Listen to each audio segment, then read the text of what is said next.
लोकसभा निवडणुकीत ठाकरेंना आणि ठाकरेंच्या कार्यकर्त्यांना जिव्हारी लागलेला पराभव कुठला असेल तर तो उत्तर पश्चिम लोकसभा मतदारसंघात अमोल कीर्तीकरांचा झालेला पराभव असल्याचं म्हटलं जातंय। 2024च्या लोकसभा निवडणुकीत शिंदेंच्या शिवसेनेचे उमेदवार रवींद्र वायकर इथनं जिंकले असले तरी त्यांचा इथून खरा पराभव झाला आहे असंच म्हटलं जातं। तसंच वायकरांच्या विजयाचा निकाल या लोकसभा मतदारसंघात आगामी विधानसभेत शिंदेंच्या शिवसेनेची धाकधूक वाढवणारा तर ठाकरेंच्या शिवसेनेला विधानसभेत इथून सकारात्मक वातावरण असल्याचं सांगणारा आहे असं म्हटलं जातंय। नमस्कार, मी हर्षदा परब आणि गणित विधानसभेचं या व्हिडिओमध्ये आपल्या सगळ्यांचं स्वागत आहे। रवींद्र वायकरांचा उत्तर पश्चिम लोकसभा मतदारसंघात अवघ्या 48 मतांनी विजय झाला। या विजयाला ठाकरेंचे उमेदवार अमोल कीर्तीकरांनी कोर्टात आव्हान देत पुन्हा मतमोजणी करण्याची मागणी केली आहे। त्यामुळे शिंदे आणि ठाकरेंच्या शिवसेनेतला एक संघर्ष या मतदारसंघातही पाहायला मिळेल। अर्थात तो विधानसभेपर्यंत जाऊ शकतो असं सुद्धा म्हटलं जात आहे आणि तसं जर झालं तर त्याचे पडसादही विधानसभा निवडणुकीत आपल्याला पाहायला मिळू शकतील। उत्तर पश्चिम लोकसभा मतदारसंघात शिवसेना आणि भाजपची समान ताकद असल्याचं 2019च्या विधानसभा निवडणुकीतून दिसतं। 2019च्या विधानसभेत इथे 3 विधानसभा मतदारसंघात भाजपचे तर 3 विधानसभा मतदारसंघात शिवसेनेचे आमदार निवडून आले। त्यात गोरेगाव इथून भाजपच्या आमदार विद्या ठाकूर 81,233 मतांनी विजयी झाल्या तर काँग्रेसच्या युवराज मोहितेंना 32,326 मतं मिळाली होती। तर वर्सोवामध्ये भारती लवेकर या भाजपच्या आमदाराला 41,057 मतं मिळून त्यांचा तिथनं विजय झाला होता। काँग्रेसचे बलदेव खोसा यांना 35,871 एवढी मतं मिळाली आणि त्यांचा या विधानसभा मतदारसंघात पराभव झाला होता।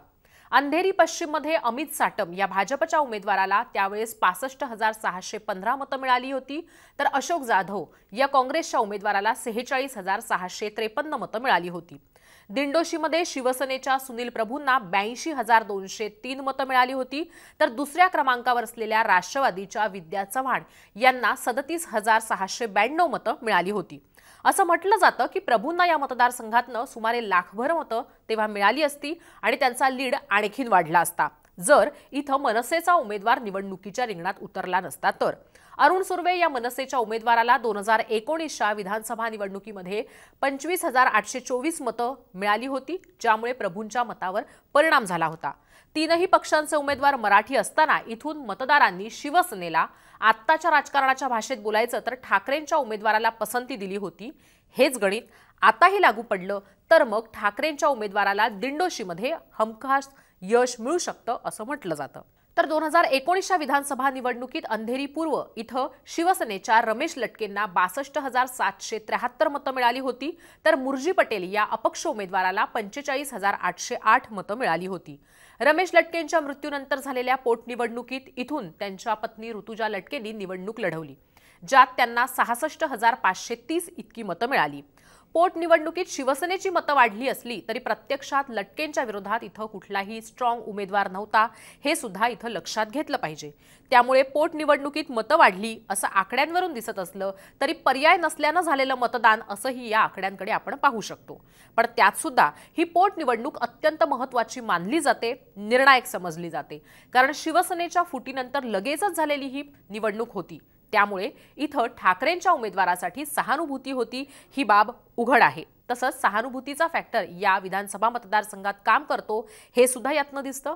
म्हणूनच भाजपच्या उमेदवाराला मुर्जी पटेल यांना इथून माघार घ्यावी लागली तर जोगेश्वरी पूर्व विधानसभा मतदारसंघात रवींद्र वायकर यांना 2019च्या विधानसभा निवडणुकीत 90,654 आणि काँग्रेसचे सुनील कुमारे या उमेदवाराला 31,867 मतं मिळाली होती। याचा अर्थ असा की काँग्रेस आणि शिवसेना यांच्यामध्ये या लोकसभा मतदारसंघात 2019च्या विधानसभा निवडणुकीमध्ये प्रमुख लढत झाली होती। 2019च्या विधानसभा निवडणुकीनंतर राज्यात थेट लोकसभा निवडणूक झाली।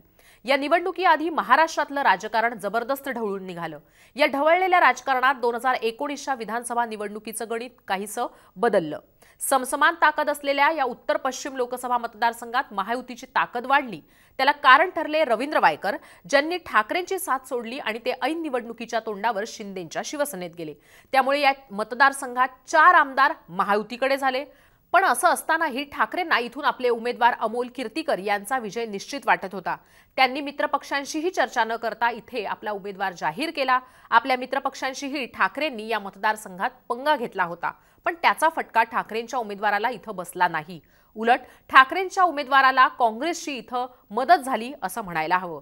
शिवसेना विरुद्ध शिवसेना अशी लढत असताना, भाजपचा हक्काचा मतदारसंघ म्हणून याच्याकडे पाहिलं गेलेलं असताना सुद्धा ठाकरेंच्या उमेदवाराला इथं चांगली मतं मिळाली। भाजपच्या आमदार विद्या ठाकूर यांच्या गोरेगाव मतदारसंघात रवींद्र वायकरांना 94,304 मतं मिळाली, तर कीर्तीकरांना 70,562 मतं मिळाली। वर्सोवा या भाजपच्या आमदार भारती लवेकर यांच्या मतदारसंघात तर वायकरांना 59,397 मतं मिळाली, तर अमोल कीर्तीकरांना 80,487 मतं मिळाली। ही भाजपच्या विद्यमान आमदार लवेकर यांच्यासाठी सर्वात जास्त चिंतेची बाब आहे, कारण भाजप लवेकरांना वर्सोवा मतदारसंघात पर्यायी उमेदवार देईल अशी चर्चा होती आणि आता तर ठाकरेंच्या उमेदवाराला मिळालेल्या मतांची लीड लवेकरांना 2019च्या विधानसभेत मिळालेल्या मतांच्या दुप्पट असल्यानं भाजपची या विधानसभा मतदारसंघात धाकधूक चांगलीच वाढली आहे। अशात लवेकरांसाठी आता उमेदवारी मिळवणं आव्हानात्मक होऊ शकतं। अंधेरी पश्चिम या अमित साटम यांच्या मतदारसंघात वायकरांना 70,743 मतं मिळाली, तर कीर्तीकरांना 70,522 मतं मिळाली। अवघ्या 221 मतांचा लीड वायकरांना या मतदारसंघात मिळाला आहे, जो साटम यांच्यासाठी म्हणजेच भाजपच्या विधानसभेच्या उमेदवारासाठी चिंतेचा विषय आहे। कारण अमित साटम यांची उमेदवारी या विधानसभा मतदारसंघातून निश्चित आहे असं म्हटलं जात असताना, अवघ्या 221 मतांची लीड ही महायुतीच्या उमेदवाराला मिळणं हा भाजपसाठी, भाजपच्या विधानसभेच्या उमेदवारासाठी काळजीचा विषय आगामी निवडणुकीत राहील। दिंडोशी विधानसभा मतदारसंघामध्ये सुनील प्रभू यांच्या मतदारसंघात वायकरांना 75,768 मतं, तर कीर्तीकरांना 77,469 मिळाली। अवघ्या 1,701 मतांचा लीड कीर्तीकरांना मतदारसंघात सुनील प्रभूंनी मिळवून दिला। हा त्रासाचा मुद्दा प्रभूंसाठीही ठरू शकतो। प्रभूंना 2019च्या विधानसभेत मिळालेल्या मतांपेक्षा अमोल कीर्तीकरांना मिळालेली मतं ही कमी झाल्याचं दिसतंय। प्रभूंना 82,203 मतं तेव्हा मिळाली होती। शिवसेनेच्या फुटीनंतर ठाकरेंकडे फारसे नेते नसल्याने सुनील प्रभूंना या मतदारसंघात पुन्हा संधी मिळण्याची शक्यता आहे। तसं पाहता सुनील प्रभू हे ठाकरेंच्या गटातले एक महत्त्वाचे नेते सुद्धा आहेत, त्यामुळे सुद्धा पुन्हा एकदा त्यांना या विधानसभा मतदारसंघात उमेदवारी दिली जाऊ शकते। या मतदारसंघात शिंदेंच्या शिवसेनेऐवजी ठाकरेंच्या शिवसेनेला पसंती असल्याचं दिसत जरी असलं तरी सुद्धा ठाकरेंच्या उमेदवाराला म्हणजे शिवसेनेच्या 2019ला असलेल्या उमेदवाराला आता 2024 मध्ये लोकसभा निवडणुकीमध्ये त्याच पक्षाच्या उमेदवाराला फारसा लीड देता आला नाही, हे प्रभूंसाठी आव्हान राहू शकतं। अंधेरी पूर्व या शिवसेनेच्या ऋतुजा लटके यांच्या विधानसभा मतदारसंघातून वायकरांना 78,118 तर 68,646 मतं कीर्तीकरांना मिळाली आहेत। उत्तर पश्चिम लोकसभा मतदारसंघात महायुतीच्या उमेदवाराला सर्वाधिक लीड ही लटकेंच्या मतदारसंघात मिळाली आहे आणि त्यावरनं प्रश्नचिन्ह उपस्थित करण्यात आला होता। तब्बल 10,118 मतं वायकरांना या मतदारसंघात अधिक मिळाली आहेत, त्यामुळे या विधानसभा मतदारसंघात भाजप आपला दावा करणार ही बाब निश्चित आहे। अर्थातच भाजपकडून मुरजी पटेल विधानसभेसाठी इच्छुक आहेत। मुरजी पटेलांनी 2019ला याच मतदारसंघातून रमेश लटके यांच्या विरोधामध्ये अपक्ष निवडणूक लढवली होती।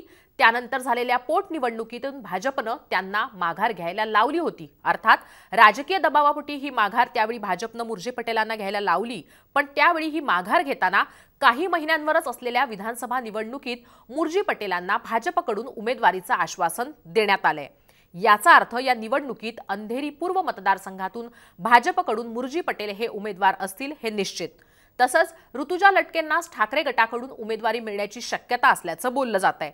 पण अशा परिस्थितीत वायकरांना या मतदारसंघातून मिळालेल्या लीडनुसार विधानसभेसाठी ठाकरे गटाला इथं बरीच मेहनत करावी लागणार आहे, किंबहुना ठाकरेंच्या शिवसेनेची धाकधूक वाढवणाराच हा मतदारसंघ असल्याचं म्हटलं जात आहे। तर वायकरांच्या जोगेश्वरी पूर्व या मतदारसंघात मात्र एकनाथ शिंदेंनी विद्यमान आमदार आमचा म्हणत या मतदारसंघावर दावा केल्यास त्यांना मात्र या मतदारसंघात निवडणूक जड जाऊ शकते। त्याचं कारण या लोकसभा मतदारसंघात वायकरांचा विजय झाला असला तरी मात्र त्यांच्याच विधानसभा मतदारसंघात वायकरांना लोकसभेच्या निवडणुकात कमी मतं पडली आहेत। वायकरांना स्वतःच्या मतदारसंघात अवघी 72,118 मतं मिळाली आहेत, तर कीर्तीकरांना 83,409 मतं मिळाली आहेत। वायकरांच्या मतदारसंघात तब्बल 11,291 मतं वायकरांपेक्षा कीर्तीकरांना म्हणजेच शिंदेंच्या उमेदवारांपेक्षा ठाकरेच्या उमेदवाराला मिळाली आहेत, ज्यामुळे इथं लोकसभा निवडणूक जिंकूनही वायकरांचा पराभव झाल्याचं म्हटलं जातंय। महत्त्वाचं म्हणजे ज्या जोगेश्वरी पूर्व विधानसभा मतदारसंघातून वायकर तब्बल 3 वेळा आमदार राहिले आहेत, त्या विधानसभा मतदारसंघात विधानसभेच्या निवडणुकीत 90,654 मतं ही 2019च्या निवडणुकीत वायकरांना मिळाली होती। त्या तुलनेत लोकसभा निवडणुकीत वायकरांना इथनं मिळालेली लीड जी आहे ती खूपच कमी झाल्याचं पाहायला मिळतंय आणि शिंदेंच्या शिवसेनेसाठी हा विधानसभा मतदारसंघ म्हणूनच धोक्याचा आणि संघर्षाचाही ठरू शकतो असं म्हटलं जातंय। महत्त्वाचं म्हणजे वायकर खासदार झाल्यामुळे या विधानसभा मतदारसंघात शिंदेच्या शिवसेनेकडून दावा केला जाऊ शकतो, पण वायकरांबाबत मतदारसंघातली नाराजी हा शिंदेंच्या उमेदवारासाठी ही डोकेदुखी ठरण्याची शक्यता आहे। तसंच लोकसभेसाठी उमेदवार शिंदेंना ठाकरेच्या गटातून खेचावून आणावा लागला होता, तेव्हा जास्तीचे मतदारसंघ मिळवण्याचा हट्ट जरी शिंदेंनी ठेवला तरी सुद्धा उमेदवार मिळवणं हे त्यांच्यासमोर आव्हान राहील आणि जोगेश्वरी पूर्व मध्ये तर ते आव्हान अधिक राहील असं लोकसभा निवडणुकीच्या निकालावरून दिसतंय। कारण जेवढा लीड ठाकरेंना मिळाला आहे त्याचा आधार घेत एक प्रकारे भाजपकडनं सुद्धा या जोगेश्वरी पूर्व विधानसभा मतदारसंघावर दावा केला जाऊ शकतो। रवींद्र वायकरांना 4,52,644 तर अमोल कीर्तीकरांना 4,52,596 मतं ही या लोकसभा निवडणुकीमध्ये मिळालेली आहेत। अवघ्या 48 मतांनी अमोल कीर्तीकरांचा पराभव झालेला आपल्याला पाहायला मिळालाय। रवींद्र वायकरांना 2019च्या लोकसभा निवडणुकीत शिवसेनेच्या तिकिटावर निवडून आलेल्या गजानन कीर्तीकरांना मिळालेल्या मतांपेक्षा तब्बल 1,17,419 मतं कमी मिळाली आहेत। कीर्तीकरांना 5,70,063 मतं ही 2019च्या लोकसभा निवडणुकीमध्ये मिळाली होती। उत्तर पश्चिम लोकसभा मतदारसंघात सुमारे 17,35,088 इतके मतदार आहेत। या मतदारसंघाचं आणखी एक वैशिष्ट्य म्हणजे हा मतदारसंघ संमिश्र लोकवस्तीचा आहे। इथं मराठी मतदार 35% आहेत, गुजराती राजस्थानी मिळून 12%, मुस्लिम मतदार 20% तर उत्तर भारतीय मतदार 21% आहेत आणि दक्षिण भारतीय मतदार 60% आणि ख्रिश्चन मतदार 3% आहेत। याचा अर्थ या मतदारसंघात मराठी मतदार हा निर्णायक आहे। तसंच गुजराती राजस्थानी आणि उत्तर भारतीय मतदारांची आकडेवारी पाहता इथले मतदारसंघ भाजपसाठी सोयीस्कर राहू शकतात। मराठी मतांची तुलना करता अन्य भाषिक मतदारांची संख्या अधिक भरते हेही दुर्लक्षित करता येणार नाही। उत्तर पश्चिम मुंबई लोकसभा मतदारसंघात उमेदवार जरी शिंदेंचा असला तरी निवडणूक जिंकण्यासाठी सर्व भिस्त भाजपावर असणार असल्याचं चित्र तेव्हा होतं।